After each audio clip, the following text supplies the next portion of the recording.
नगरोटा की राजनीति एक बार फिर हिमायती मत ताकतों के बीच टकराहट के मंच पर आ खड़ी है।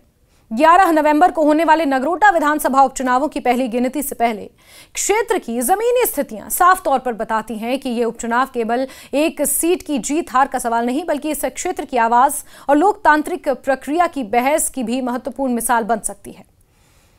दिवंगत नेता देवेंद्र सिंह राणा के निधन के बाद खाली हुई इस सीट पर जो राजनीतिक धुआं उठना शुरू हुआ है, वो जमीनी सच को दिखाने के लिहाज से काफी कुछ कहता है।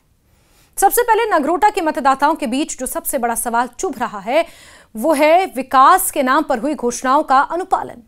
लोगों के बीच खाली रास्ते, टूटी सड़कों, जल, नगर और शिक्षा आदि सुविधाओं की कमी साफ तौर पर देखी जा सकती है।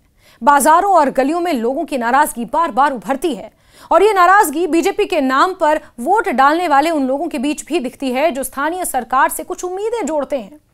उपचुनाव की ये सच्चाइयां राजनीतिक बल से निकलकर जनजीवन की असल समस्याओं के क्रॉस वॉक पर खड़ी हैं, जो किसी भी पार्टी के लिए चुनौतीपूर्ण है।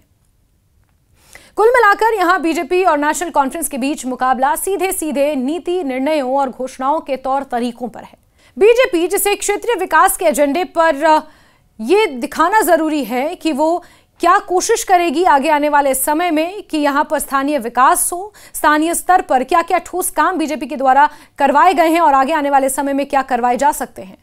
उसके खिलाफ नेशनल कॉन्फ्रेंस एक बार फिर साफ साफ ये प्रस्तुत करती है कि मौजूदा सरकार नगरोटा के प्रति अपनी वफादारी को कैसे निभाएगी और नगरोटा सीट जो 2024 के इंतखाबातों में नेशनल कॉन्फ्रेंस हार गई थी, उसे वापस हथियाने के लिए नेशनल कॉन्फ्रेंस जो वादे उन्होंने जनता से किए हैं उन्हें निभाने के लिए कितनी तत्पर है। वहीं बीजेपी महासचिव तरुण चुघ ने नगरोटा उपचुनावों को हाथों हाथ लेते हुए सीधी टिप्पणी की कि सरकार की विकास व्यवस्था कितनी भयावह है और इस ताबड़तोड़ आरोप प्रत्यारोप के बीच मतदाता निर्णय लेने के लिए तैयार हैं। जातीय गणित इस क्षेत्र के इलेक्शन प्रेमियों के लिए एक अति चिंतन का विषय भी है। नगरोटा की राजनीति में राजपूत, अनुसूचित जाति, गुज्जर, ब्राह्मण और ओबीसी समुदायों के मतदाताओं की एक खास भूमिका रहती है। दोनों पक्षों के लिए यही एक मजबूत आधार बना हुआ है। कुछ मतदाता ये मानते हैं कि राजपूत और ब्राह्मण वोट बराबर महत्वपूर्ण है, जबकि अन्य की राय में अनुसूचित जाति के वोटरों में बदलाव की क्षमता ज्यादा है। ये वास्तविकता बताती है कि समुदाय आधारित ध्रुवीकरण इस उपचुनाव को सिर्फ एक सियासी खेल नहीं बनाता, बल्कि एक गहरे सामाजिक राजनीतिक समीकरण की धुरी भी बन जाता है। कांग्रेस ने नगरोटा सीट पर उम्मीदवार ना उतारकर एक राजनीतिक रणनीति अपनाई है, जिसे नेशनल कॉन्फ्रेंस के साथ गठबंधन गतिविधियों के संदर्भ में देखना आवश्यक है। कांग्रेस ने साफ कहा कि नगरोटा में नेशनल कॉन्फ्रेंस को अवसर देना कांग्रेस के व्यापक लक्ष्य के अनुरूप है, यानी बीजेपी को हराने के लिए एक साझा मोर्चा बनाना। इस फैसले में गठबंधन के भीतर मतभेद भी सामने आए, खासकर राज्यसभा सीटों के बंटवारे को लेकर, पर लास्ट में नेतृत्व ने एक ऐसे निर्णय पर पहुंचने की कोशिश की जो चयन के आधार पर कांग्रेस के मतभेदों को घटाए और बीजेपी के समर्थकों पर दबाव बनाए। ये उपचुनाव इसलिए भी अहम हो गया क्योंकि ये जनता की इम्तिहान है कि क्या वो पूर्व निर्धारित भावनाओं को छोड़कर बेहतर भविष्य की राह का चयन करेंगे या नहीं। नगरोटा के मतदाता इस बात को जानना ही चाहते हैं कि क्या स्थानीय विकास की गारंटी सच में पूरी हुई भी है या नहीं, और यदि नहीं तो किस प्रकार की नीति और दृष्टिकोण इन्हें आगे बढ़ाने में मदद कर सकते हैं। बीजेपी के समर्थक ये तर्क देते हैं कि केंद्र स्थापित योजनाओं के कारण क्षेत्र में सकारात्मक बदलाव आया है, जबकि प्रदेश में सरकार इसे विस्तार से चुनौती देती है और स्थानीय स्थायित्व के बजाय एक से अधिक मुद्दों पर मौजूदा सरकार की जवाबदेही भी तय करती है और एक तरह से जवाब देती है कि सरकार प्रतिबद्ध है। यह उपचुनाव सीधे सीधे राष्ट्रीय स्थानीय मिश्रण की एक तस्वीर प्रस्तुत करता है।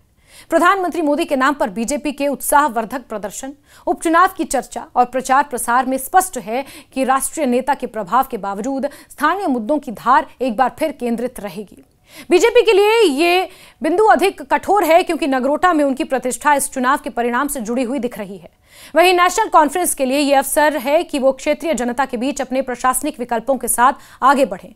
भले ही कांग्रेस ने इस सीट पर उतरने की रणनीति अपनाई हो, पर नेशनल कॉन्फ्रेंस के कब्जे में यह स्थान रहा और जनता का एक बड़ा हिस्सा भी उनके साथ पूर्व में रह चुका है। आज के समय में राजनीतिक प्रचार रोडमैप में एक बड़ी रणनीति उभर कर सामने आई है। जातीय गोलबंदी के बावजूद मतदाता अपने भावी प्रतिनिधियों के प्रति एक ठोस, प्रत्यक्ष और व्यवहारिक जवाबदेही चाहते हैं। इस उपचुनाव में उम्मीद की जा रही है कि कौन सी पार्टी जनता के किन प्रश्नों के लिए पर्याप्त ठोस जवाब दे पाएगी, कौन सा नेता स्थानीय मुद्दों की गहराई में जाकर विकास योजना की सही दिशा तय कर पाएगा और कौन सा उम्मीदवार क्षेत्रीय समस्याओं के समाधान का व्यवहारिक मार्ग प्रस्तुत कर पाएगा। 11 नवंबर के मतदान के परिणाम पर सबसे बड़ा सवाल यह है कि क्या बीजेपी नगरोटा में अपनी सीट बरकरार रख पाएगी या नेशनल कॉन्फ्रेंस उसे चुनौती देकर फिर से सत्ता के समीकरणों को बदल देगी। परिणाम चाहे जो भी हो, नगरोटा की यह उपचुनाव प्रक्रिया लोकतंत्र के लिए एक महत्वपूर्ण सबक देती है कि स्थानीय चुनावों में राष्ट्रीय मुद्दों के साथ साथ जनता के दिन प्रतिदिन की जरूरतें सबसे ज्यादा ऊपर रहती हैं। ये सबक राजनीतिक दलों के लिए है कि वो सिर्फ घोषणाओं तक सीमित ना रहें, बल्कि जमीन पर दिखने वाले कार्यों के साथ एक जवाबदेह शासन व्यवस्था की प्रतिबद्धता दिखाए। 11 नवंबर को मतदाताओं से एक साफ संदेश अपेक्षित है। क्षेत्र के विकास के लिए चाहिए ठोस, व्यवहारिक और समयबद्ध कदम। अगर बीजेपी देश के प्रधानमंत्री के नेतृत्व में चल रहे विकास एजेंडे को नगरोटा तक लागू करने में सक्षम दिखती है और यदि नेशनल कॉन्फ्रेंस के अनुसार स्थानीय समस्याओं के समाधान के लिए प्रभावी नीति योजना प्रस्तुत होती है, तो परिणाम इस तथ्य पर निर्भर करेंगे कि जनता ने किस रूप में विकास को अपने भविष्य के लिए निर्णायक ठहराया। निकट भविष्य में नगरोटा की राजनीति ये दर्शाती है कि गठबंधन धारा के साथ साथ एक मजबूत लोक भावना, स्थानीय मुद्दों पर सक्षम नेतृत्व और जातीय समुदाय के सामंजस्य को संतुलित करने की क्षमता इस उपचुनाव के परिणाम में प्रमुख भूमिका अदा करेगी। उपचुनावों के दिन जैसे जैसे नजदीक आ रहे हैं, क्षेत्रीय जनता के बीच ये सवाल उभरता है कि क्या स्थानीय प्रशासन वास्तविक परिवर्तन का संकेत देता है या ये मात्र चुनावी घोषणाओं की एक श्रृंखला है। एक ऐसा परिणाम जो नगरोटा की आवाम के लिए स्पष्ट संकेत देगा कि वो अपनी आवाज को कितना प्रभावी बनाकर सत्ता के गलियारों तक पहुंचाते हैं। बीजेपी के लिए ये बिंदु अधिक कठोर है क्योंकि नगरोटा में उनकी प्रतिष्ठा इस चुनाव के परिणाम से जुड़ी हुई दिख रही है। वहीं नेशनल कॉन्फ्रेंस के लिए यह अवसर है कि वो क्षेत्रीय जनता के बीच अपने प्रशासनिक विकल्पों के साथ आगे बढ़े। भले ही कांग्रेस ने इस सीट पर उतरने की रणनीति अपनाई हो, पर नेशनल कॉन्फ्रेंस के कब्जे में यह स्थान रहा और जनता का एक बड़ा हिस्सा भी उनके साथ पूर्व में रह चुका है। आज के समय में राजनीतिक प्रचार रोडमैप में एक बड़ी रणनीति उभर कर सामने आई है। जातीय गोलबंदी के बावजूद मतदाता अपने भावी प्रतिनिधियों के प्रति एक ठोस, प्रत्यक्ष और व्यवहारिक जवाबदेही चाहते हैं।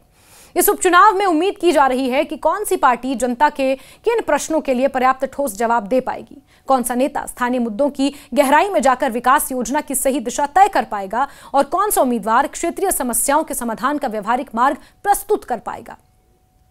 11 नवंबर के मतदान के परिणाम पर सबसे बड़ा सवाल यह है कि क्या बीजेपी नगरोटा में अपनी सीट बरकरार रख पाएगी या नेशनल कॉन्फ्रेंस उसे चुनौती देकर फिर से सत्ता के समीकरणों को बदल देगी।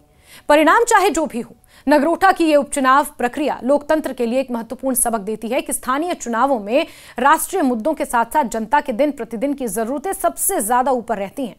ये सबक राजनीतिक दलों के लिए है कि वो सिर्फ घोषणाओं तक सीमित ना रहें, बल्कि जमीन पर दिखने वाले कार्यों के साथ एक जवाबदेह शासन व्यवस्था की प्रतिबद्धता दिखाए।